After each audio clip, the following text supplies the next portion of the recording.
Shalom Aleichem, everyone. Hope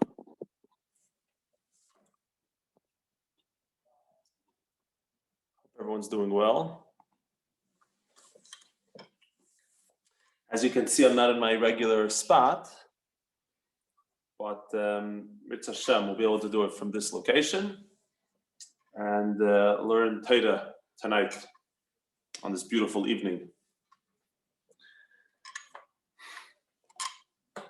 We're here for the shir of Ein Yaakov, B'schus and Le'ili Nishmas Alex Klein, Avraham Shmuel ben Aryeh Leib. His neshama should have an aliyah. But as well as, with the permission of the family, I'm sure we're still reeling from the tragedy of the last few days. And there's no greater schus that we could have to include that it should be Le'ili Nishmas, the 45 Talmidei Chachamim, Tzadikim, righteous individuals who, unfortunately, we have no words to describe how sad we are by the events that occurred. But the common denominator is all 45 of these Yidden, the vast majority of them, or all of them, we could say, every Jew is holy and precious, but specifically, these Yidden who passed away were Jews who were devoted to Torah the entire day and the entire night. If you paid attention to the Hespedim, to the eulogies, you would hear it's unbelievable to hear. I was listening to one of them. The guy said that his son made him wake him up 3 a.m. in the morning, alarm clock, because he wanted to continue learning through the night. 16-year-old bacher. And it's unspeakable that on Leib, the holiest day of the year, by the simcha of the Shmuel, this took place. So the only response for Yidden, for Jewish people, is to increase in our simcha and to increase in our learning Torah. The Speaks Torah portion, the Torah says, which literally means if you go in my statutes, but Rashi says that specifically it means if you will toil in the Torah, then all the brachas, all the brachas will descend upon us. So this should be a schus for Alex, should be a schus for all the niftarim, and for Klal Yisrael as we enter tonight into Limud Torah, and it will be a schus for us in our own lives. Amen. So we're actually learning about Talmidei Chachamim. And we're looking at Psachim 49b. It can be found in Sfaria, it can be found in the Gemara, in an art scroll, and there's a specific art scroll for Ein Yaakov, which could be utilized. And we begin. The last thing we had learned about, and I wanted to return to one or two points about it, was the story of Rabbi Akiva, who was one of the big heroes of Lag BaOmer. And Rabbi Akiva said that when I used to be an Am Haaretz, when I used to be an earthly person, that's what the Gemara means when it says Am Haaretz, I used to be a person totally devoid and divorced from spirituality. He said, I used to hate the Talmidei Chachamim so much, or that's what it sounds like. It doesn't use the word hate. But he said, I used to say, Mi yitein li Talmud Chacham v'anashchenu kachamar. If someone would only give me a Talmud Chacham, I'd bite into him like a donkey. The students asked him, why do you say like a dog? So he says, a donkey grinds, bites through the bones. It chews on the bones even. It eats the bones. Versus a dog only bites into the flesh. A Gemara. We mentioned last time the kasha that the Rishonim asked, the question. Ksubis daf samach beis, the Gemara relates how he was actually a very modest and nice person even before he became a Talmud Chacham. That's why Rachel married him, even though she came from such a prestigious family. Yet from our Gemara, the implication is that he had some issues. He was obviously so coarse, so crass, so disconnected that he hated the Talmidei Chachamim. How did these two Gemaras jive? How do they go together? So we mentioned an answer by Tosfos. Tosfos says that not because he says the words of Taisvis says Lav mishum shayasayne Talmidei Chachamim. Everyone gets this Gemara wrong, says Taisvis. Not because he hated Talmidei Chachamim, but if he didn't hate Talmidei Chachamim, then why would he have such a strong reaction? He wanted to bite into Talmidei Chachamim. Says Taisvis, mishum shayasaver shemisgoin al amei haaretz b'pnei teirasa.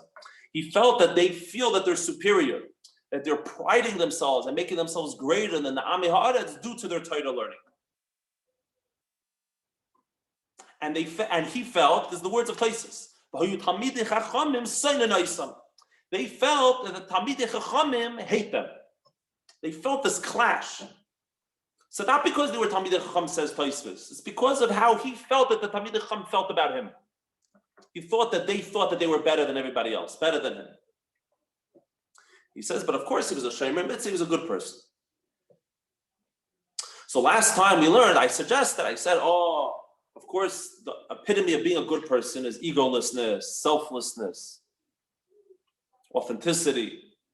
So he was a good person, and he smelled that it's a wrong thing. Religion could be the ultimate ego trip, and he saw through it, and that's why he hated it. And when he ended up becoming a Talmud Chacham, he was the greatest of the great. That's what I said. Over Shabbos, etc., I was repeating it to people, this idea, and it occurred to me, and others suggested to me as well, that no, the 24,000 students of Rabbi Akiva, these were the greatest of the great. These were sages of the highest level. These were righteous individuals, driven by ego, by arrogance. Perhaps what Tosfos means to say is not that they actually were that way. Rather, that from his perspective, he felt that way. In other words, he saw that the Talmidei Chacham didn't associate with the Amei Haaretz. They rejected the way of life of Amei Haaretz. He took it personal, and he assumed that why did the Talmidei Chachamim, why do they reject? Why did they? Because they feel that they're better. When really, being that they were truly righteous individuals, it's not the way he thought. It's not because they thought that they were more special or righteous. It's simply they respected the Jew. Every simple Jew they respected, but their way of life was had no value to them, no meaning. The persona that the Amei Haaretz take upon themselves, that they care about money, that they care about fame, that they care about being strong, and their value system, everything they believed in was rejected. And the people in Rabbi Akiva's position couldn't understand, couldn't fathom that you could reject everything about my way of life, but still love me because I'm a Jew. But of course, this was still something sorely lacking by the Talmidei Chacham, which Rabbi Akiva came along and fixed. Because it has to be that the Am Haaretz has to feel your love, has to know that that's how you feel, even if he's mistaken in his impression. But for him to have that impression that you think you're better than him, even that is a chisaron. How could they even get that impression? There must be an element somewhere of truth to that. But not, God forbid, that consciously that's how they felt. Another point about this story is that Achreinim bring, what's the question? It's a funny back and forth. The students asked Rabbi Akiva, they said, why do you say bite him like a donkey? Why don't you say like a dog?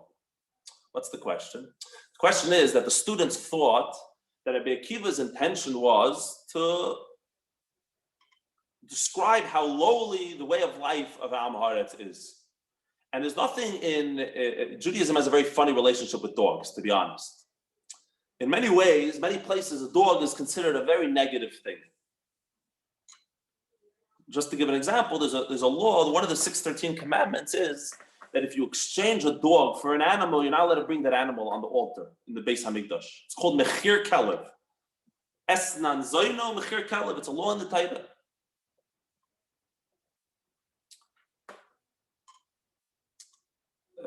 It says the final generation of Galus before Mashiach comes, it's going to be such a low generation. The face of the generation is going to be like the face of a dog. The chutzpah, the brazziness, the shamelessness. On the other hand, when we have not kosher food, the Torah says, feed it to the dog. Rashi says it's a reward. They didn't bark at the Jews when they left Egypt. So it's a complicated question, Judaism's feelings about dogs. But generally speaking, if you want to denigrate someone, call him a dog. So the students asked him, and it's explained by the Rishonim that the word kelev comes from the word kuloi Leib, which means all heart, nothing but heart, which you could say is beautiful, but it's actually, in Judaism, that can be very negative. There's no seichel, it's just this is how I feel. Kulei Leib.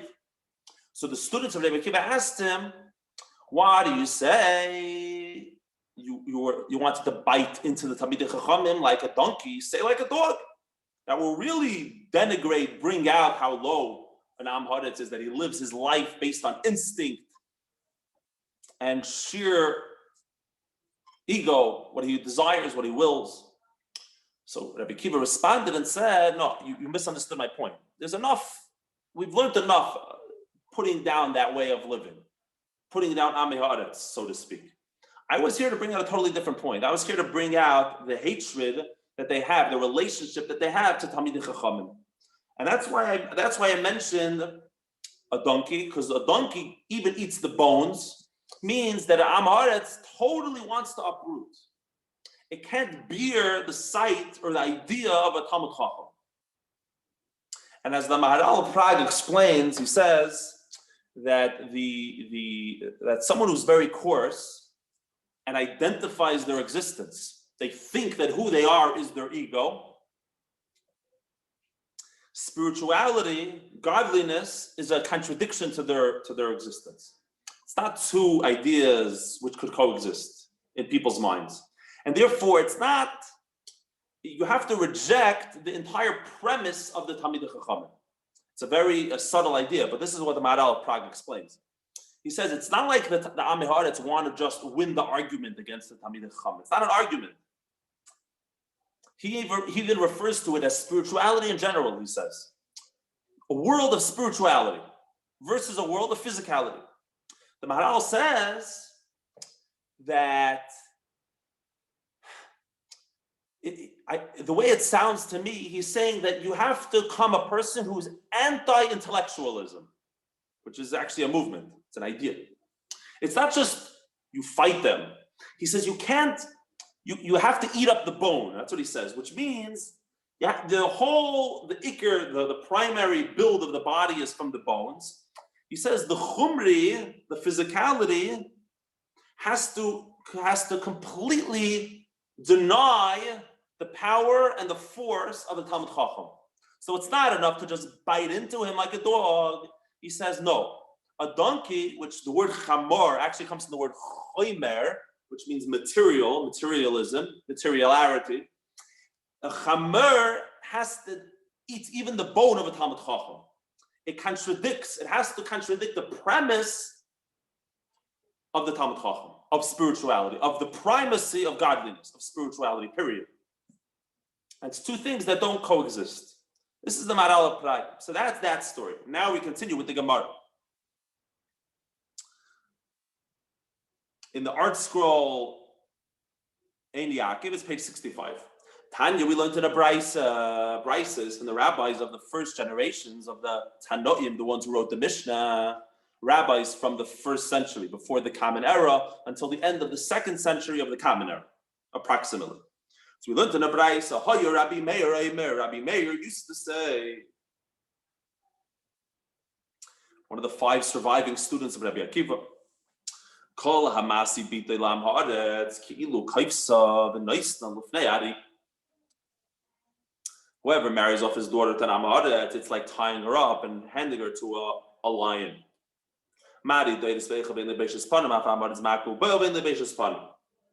Just as a lion attacks his prey and devours it without shame, so to an Am Haaretz hits his wife, Makeh, and has relations with her without any shame.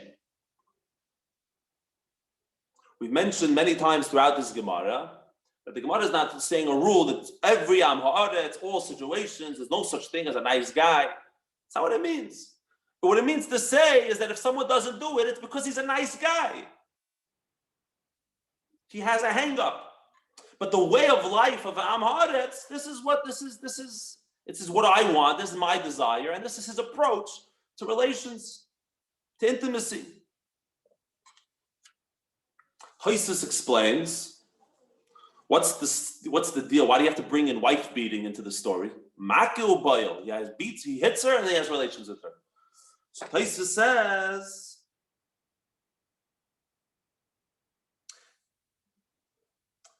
says that just like a lion eats from the food without waiting for the animal to die, it just bites and does what it wants. So he says, and what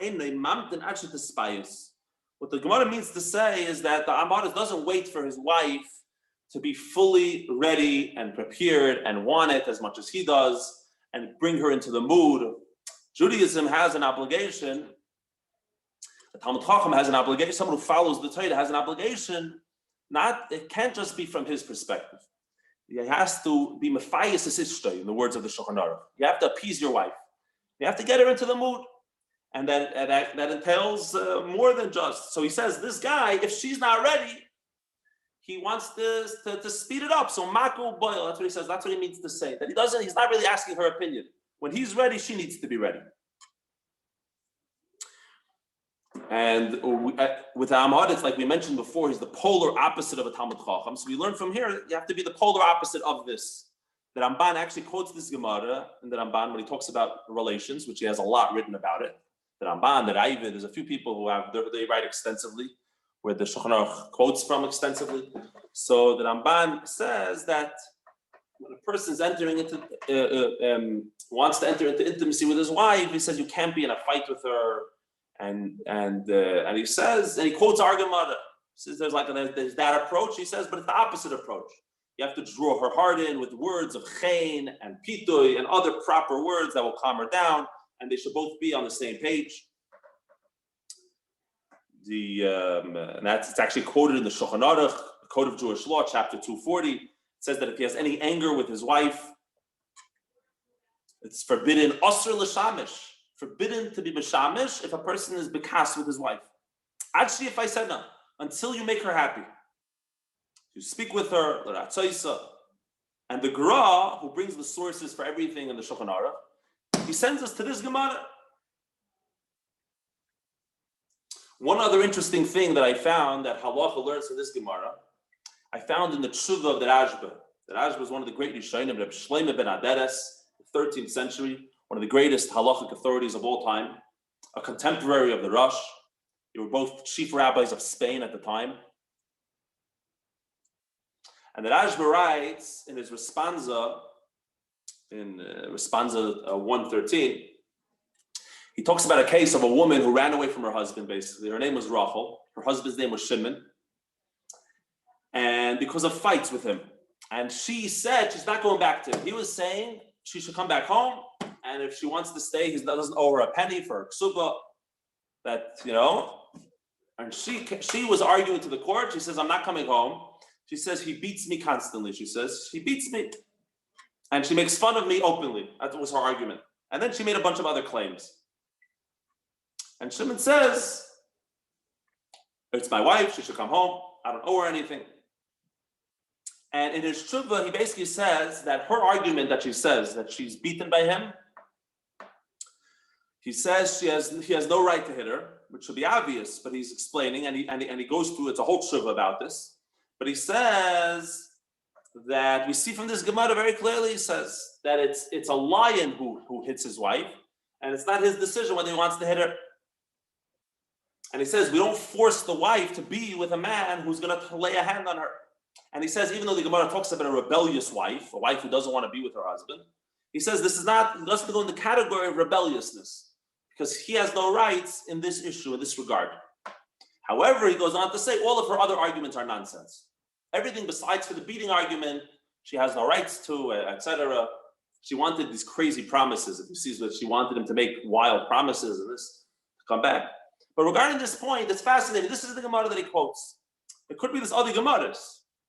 Like in my own mind, there's a Gemara in Baba Kadna, if I remember correctly. The Gemara speaks how if a man beats his wife, he owes her money, just as much as when a stranger does it. And in the court, how do we give her the money, and so on. So But here he's saying from a perspective, it was never included in the marriage, the notion of so the Gemara says to expose your daughter to a person who's not bound by these ideals is a negative thing. Okay, moving right along. Tanya, we learned in the Brayz. Rabbi Eliezer says,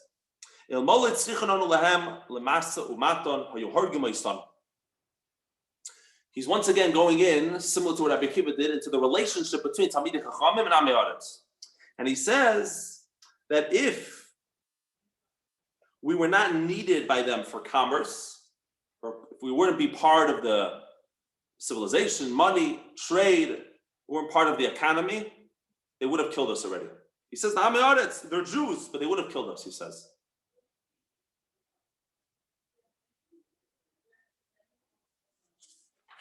The Gemara goes on to something else, but the Gemara is going to go on to say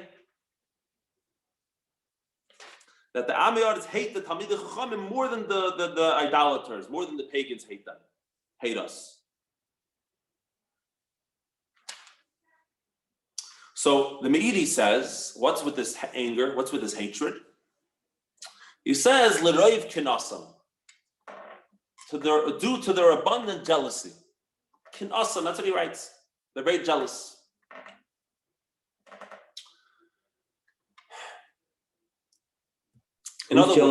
Who's jealous of whom? I'm sorry? Who's jealous of whom? That the Amei Haaretz, why he says his commentary, why does the Gemara say that if the Amei Haaretz wouldn't need the Talmidei Chachamim for commerce, they would have killed us. Rabbi says, so the Meiri says, why? Because where's this anger come from? Where's this hatred come from? Why would they have killed the Torah scholars? Out of jealousy. Out of jealousy. Now, what does this mean? What it means is very simple.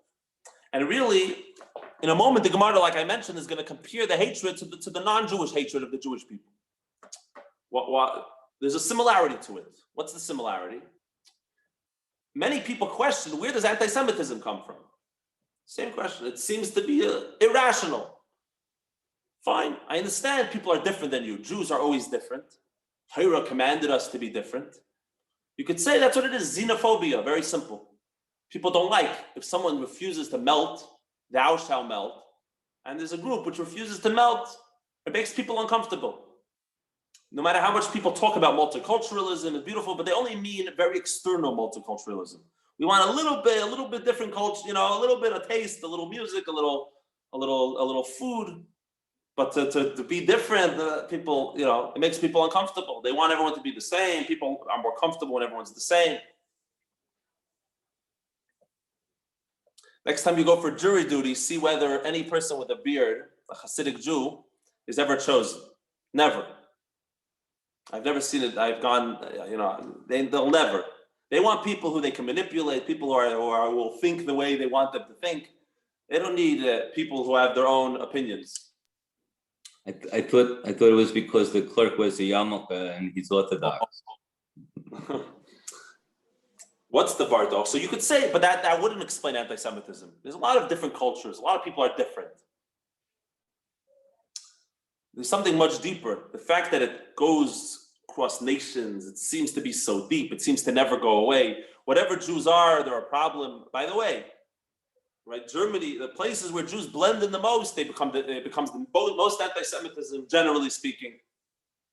And of course, if you listen to the arguments of anti-Semitism, they all contradict each other, because when Jews are mixed into all industries and they really blend in and intermarry and everything, people say Jews are everywhere. They're taking over everything. They're in government. They're in every industry, the movie industry, everything they own.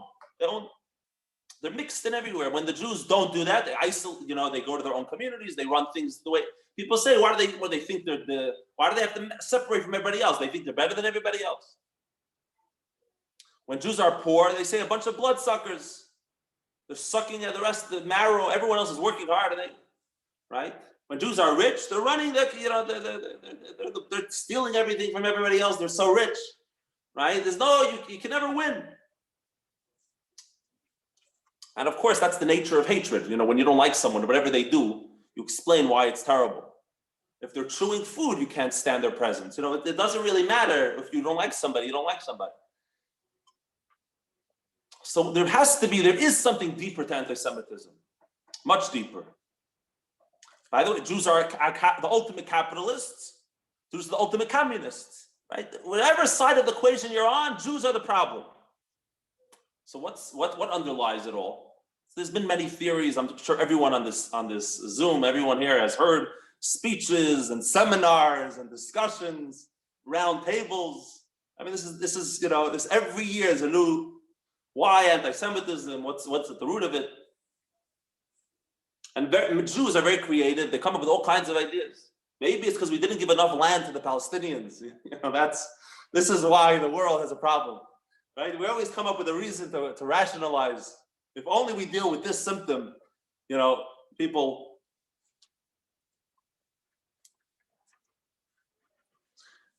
The true spiritual reason for anti-Semitism, the ultimate reason, is that a Jew questions the underlying premise of the entire world. And it makes people uncomfortable. A Jew really represents God in this world. Even though people love God, they love the idea of a being that loves them, that cares for them. But a true belief in God actually undermines the existence, undermines our ego, undermines our whole premise of existence.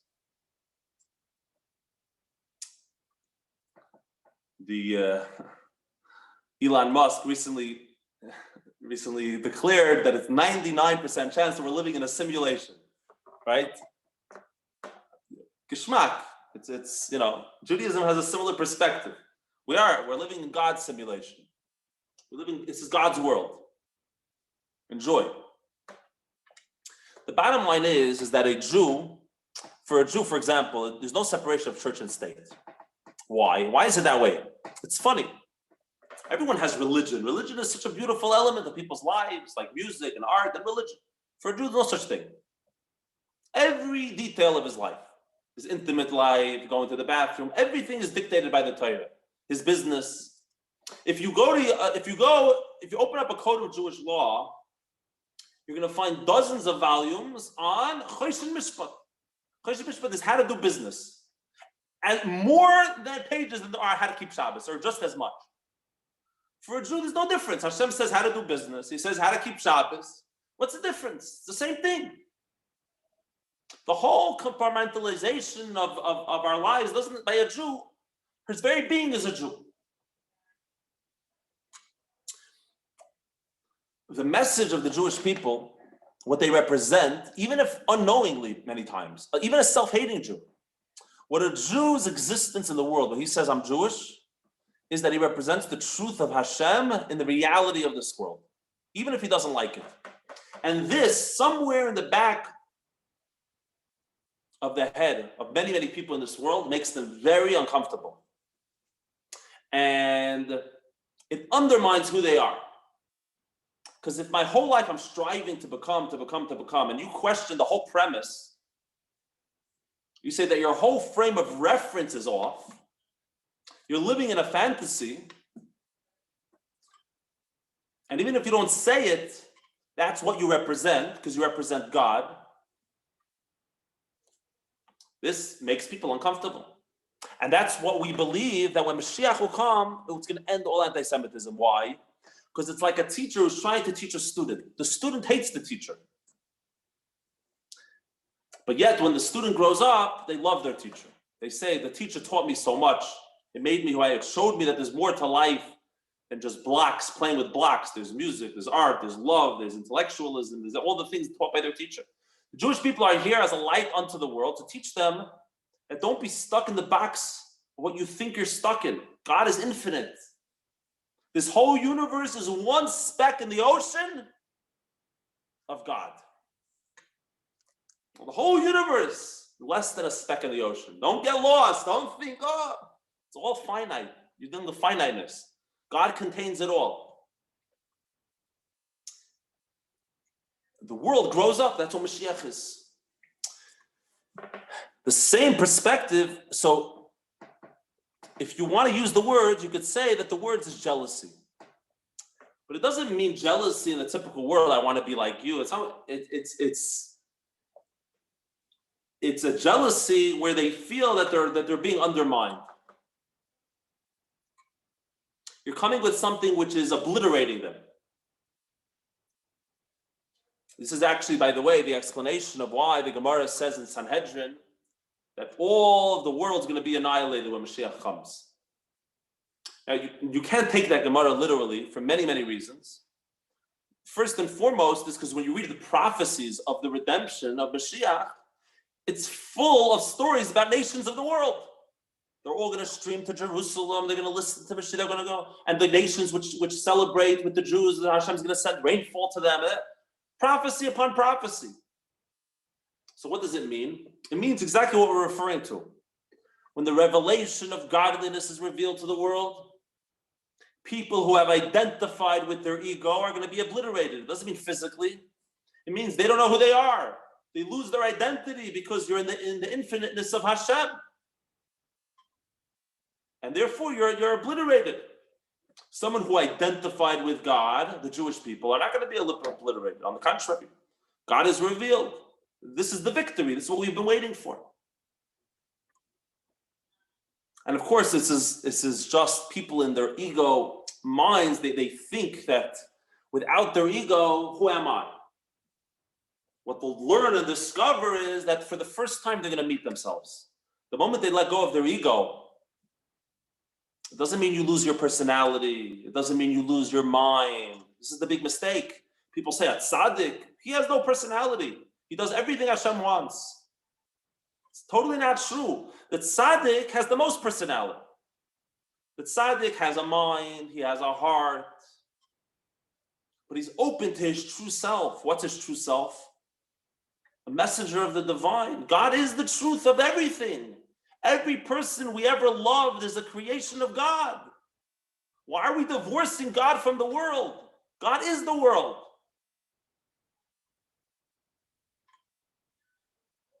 That's why, for example, when you want to perceive the concept that God is watching us every moment, so you say, maybe a person says, that doesn't move me so much, it doesn't touch me, it doesn't cause me to change my actions, whether I'm going to sin or do a mitzvah.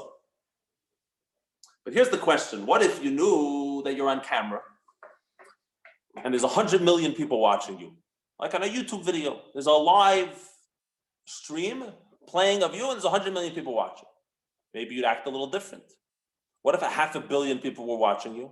What if 7 billion people were watching you? What we have to realize is every one of those 7 billion minds is nothing other than, if you love humans, if you care about humans, the human heart, ingenuity, love, perception. Every one of those beings is a creation of God Almighty, is an extension of Hashem. So really, when Hashem is watching us, that is 7 billion people watching us, because every one of those minds is God, is a creation of God, and beyond.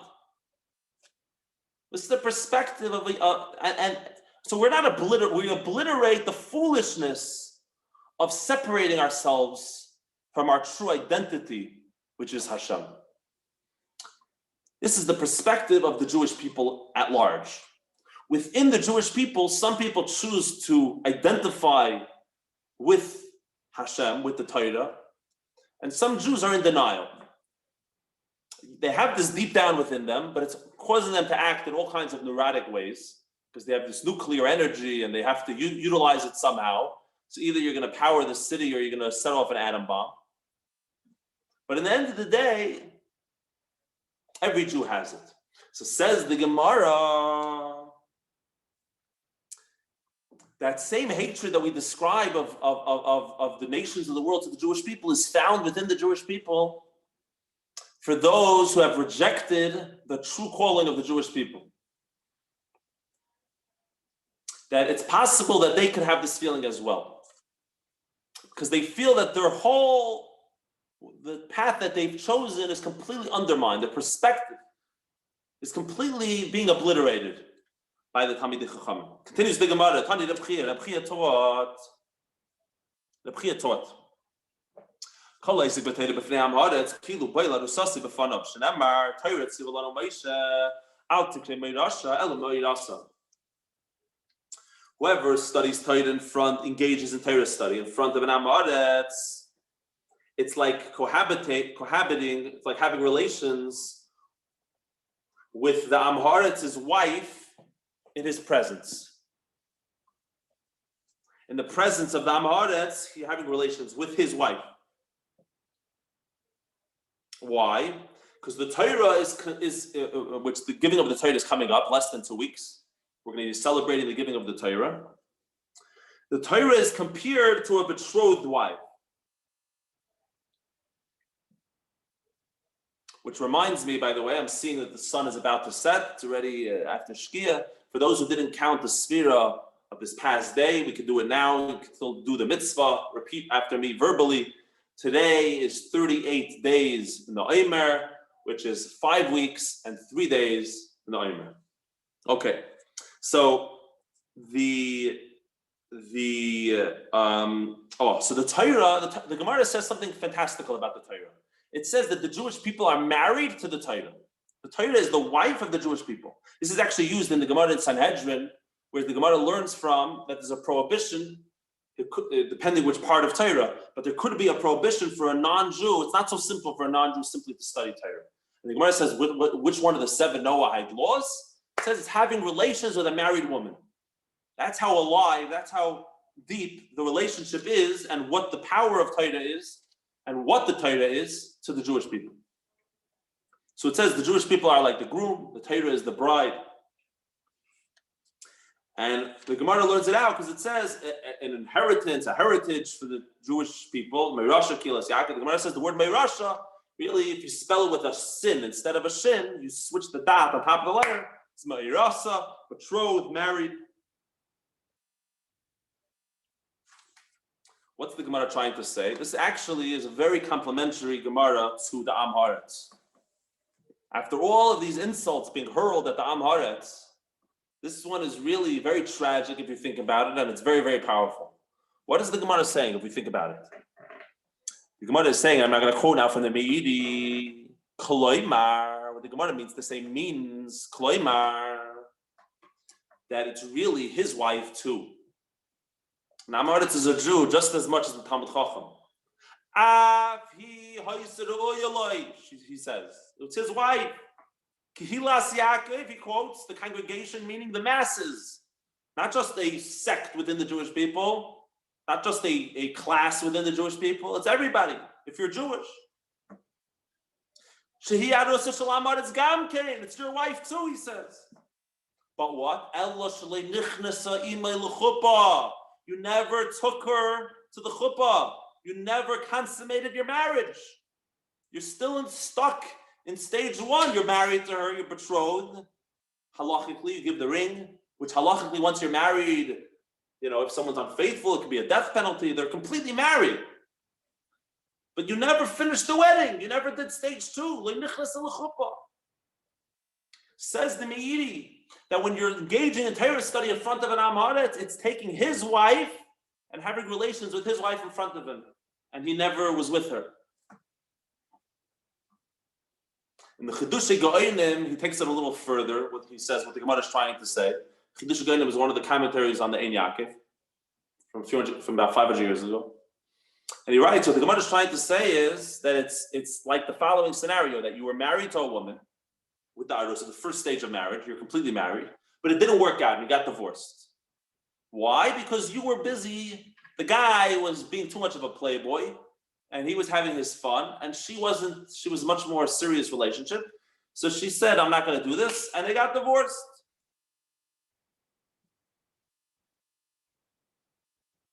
But at the end of the day, she's an unbelievable bride. She's beautiful, she's graceful, she's kind. Alamailis, like you say in Yiddish. All advantages. Alamailis. Amazing person. And now she's married to somebody else.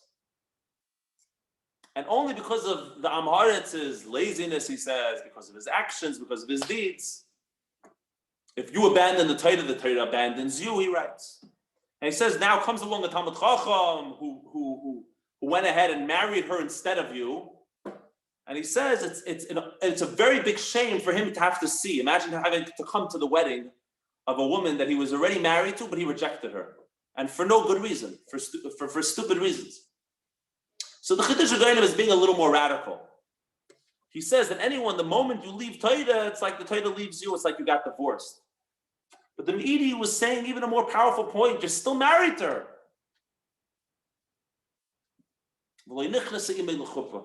So the Gemara in a way is bringing out the tragedy of the story of having an Am Haaretz. And then he goes on to say the same Braisa, Tani Rabbi taught, he says, and a point that we already discussed, he said you should know that the hatred that they bear towards the Chachamim is more than the hatred of the pagans, the Jews. As the Maharal of Prague explains, because they rejected it, a Goy didn't necessarily reject it. Like we mentioned before, it undermines it, but a Jew, first of all, it undermines him. But in addition to that, he had the opportunity and he rejected it. Somewhere he said no. So it's even a little more than it is by a Goy, by a non-Jew. Then he says, their wives hate the Chachamim even more than them. Why is that? So I saw like explanations, but in my mind, you don't need any explanations. It's very straightforward. In the olden days, and you can tell me if you agree with me, but but this is what makes sense to me. In the olden days, they were low information voters, if you will. At the end of the day, women were not educated. That's just the way it was in the olden days. And I think every movement and every ideology, the low information people of a particular group are always going to be much more radical and much more a little more insane regarding certain issues. You see it, I think, even in America on both sides of the political aisle, Republicans, conservatives, and Democrats, liberals. You see that the low information people on both sides are very, they're very hardcore and they have very little perspective, but they believe Munah Pshuta, Munah Shlema, 100% in everything, versus a certain level of sophistication. And even if you feel a certain way, you realize there's two sides to the argument. So I would just suggest on a very simple level that the women who are uneducated, the Gemara is saying they're mamish out to lunch. They hate the Talmidei Chachamim. They don't even know why they hate the Talmidei Chachamim. They just know from when they grew up that these are the enemy. This is the enemy. Fine. Tana says the Braisa we've learned Shanu Peirash Kasha Mikula. One who's learned but then departed from, who used to be a Talmud Chacham and left. This is the most difficult of them all. It's the most difficult of them all. Ask any person who teaches in a Chabad house that when they deal with kids, which we deal unfortunately with all the time nowadays, I would say in the Upper East Side, but I would say other places as well, probably more than half the people we deal with were religious. Not necessarily Haredi, but they were religious, they grew up. In the system, they went to school, they went, but they've drifted away in college. This is literally, you walk around in the thousands. Where I live, it's in the thousands. This is just, it's a sad phenomenon, but it exists.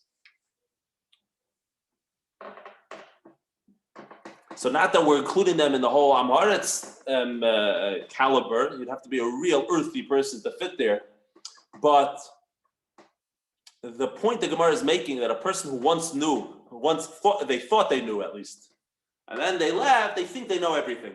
It's very hard to teach a person. There's a certain coldness, kaltkeit. There's a person, I know everything.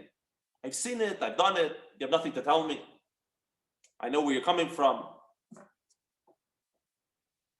And even when we talk to ourselves, where it's the most important to talk to ourselves, we can also fall into that. I know everything already.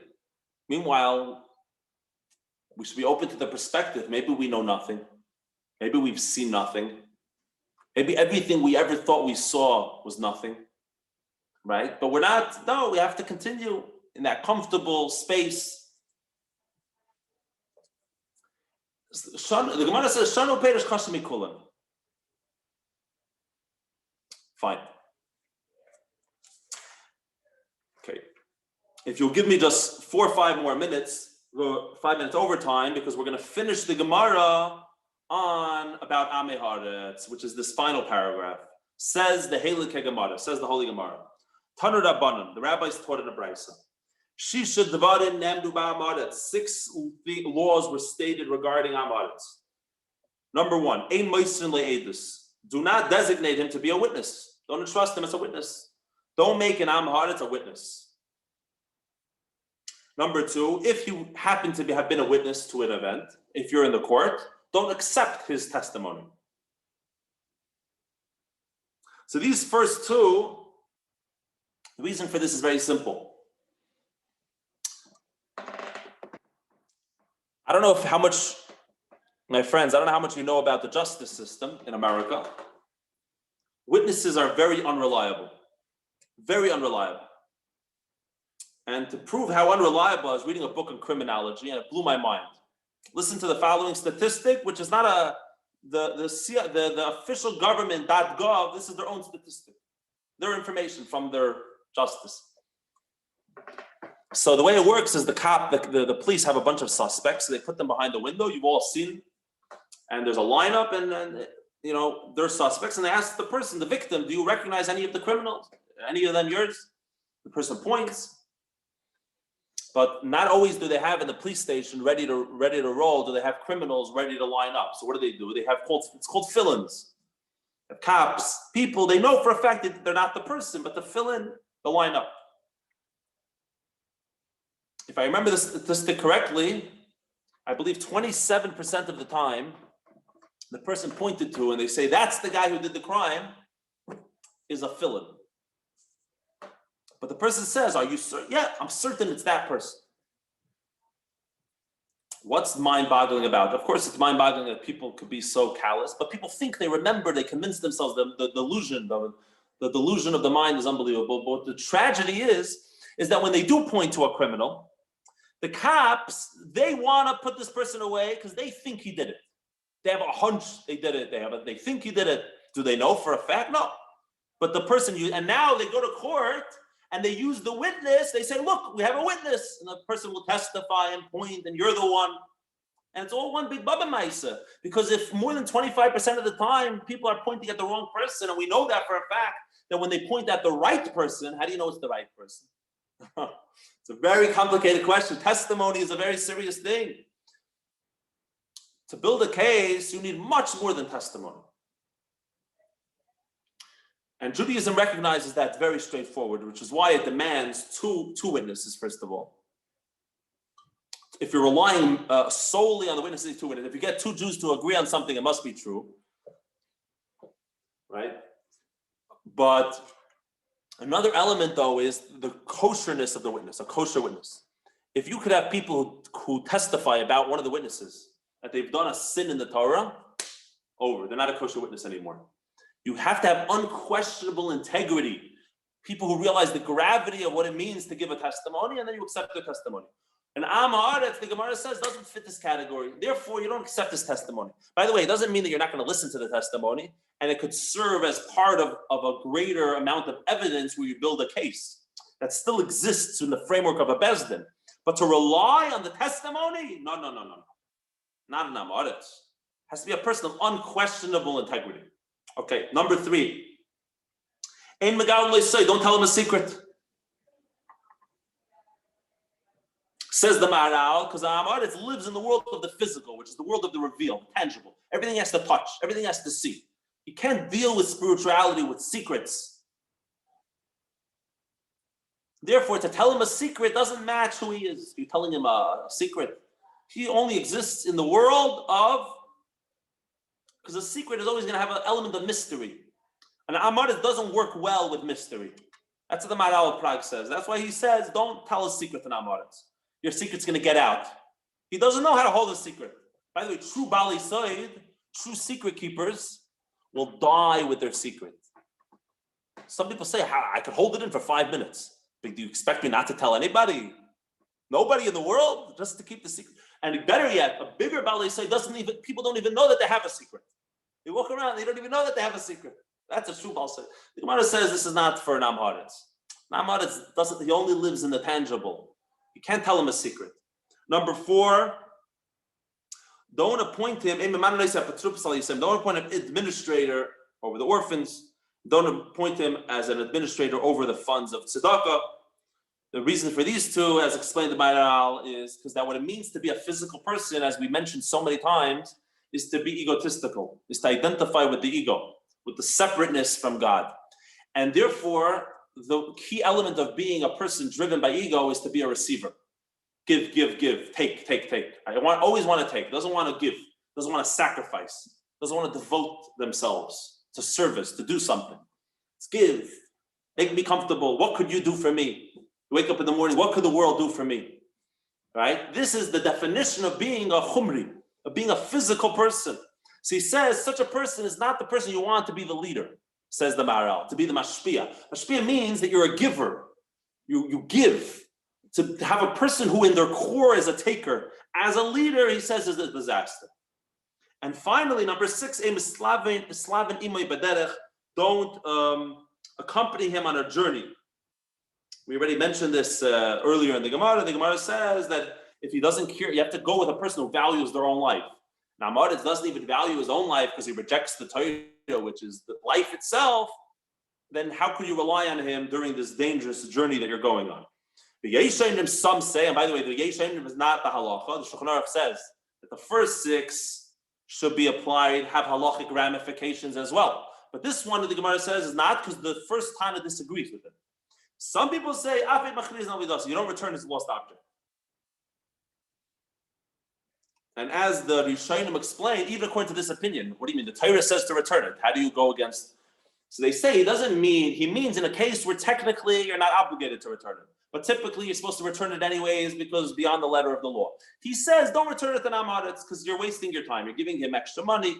He's just going to squander it and use it for terrible uses. Better not to give him the money. But the first opinion says, no, you give it. Why? The Gemara asks why. The Tanakama, what about the first opinion? Why do you return the lost object?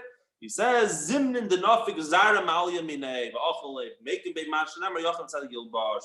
Because very often worthy children are going to be born from him. And they're going to benefit from Edi Yerusha that he has. Who are we to make the cheshbonis, to make the calculation and decide who should get the money or not? God gave it to him because guess what? Someone deserves to have it. Maybe it's his family, maybe it's his children. It's not our place to make that determination. And he quotes a pasuk to back this up from the book of Job. A wicked man prepares and a righteous man wears it. So this is how Hashem guides and runs his beautiful world. Okay, that concludes I think we did 3 classes on this. Our discussion on Ein Yaakov, a very interesting Gemara. By the way, very, very famous Gemara. I'm glad we were able to learn it together. If you ask any Jew, Psachim Daf Memtes, people who know Gemara, they know immediately what you're talking about. It's a whole page and a half on this. It's a very famous sugya. And once again, this is B'schus Avraham Shmuel ben Aryeh Leib, and B'schus the 45 righteous individuals passed away, and it should be a merit for all of us. Thank you for joining. Amen. Thank you. Amen. Thank you. Thank you. Thank you. Amen. Thank you. Thank you. Mendel, you got time for a story about law school? I'll take it away. So the professor, he was in cahoots with one of the students. So in front of the whole class, the student comes in with a toy gun. Nobody knows it's a toy gun, shoots the professor and leaves. So the professor hands out sheets of paper. What did you see? I saw a tall guy, I saw a short guy, I saw a mustache, I didn't see a mustache. Not two the same in a whole class of law students. Those are witnesses. Were you there? Like this experience that you had? Yeah. I was in the classroom. I guess they were trying to point. Yeah, that's the point. You can't just go by witness testimony. Yeah. I mean, today we have a lot of forensics. You know, you wonder what happened 100 years ago. Right. Yeah. Okay. Thanks. Okay. Good class. Thank you. Thank you. You will. Take care. Bye.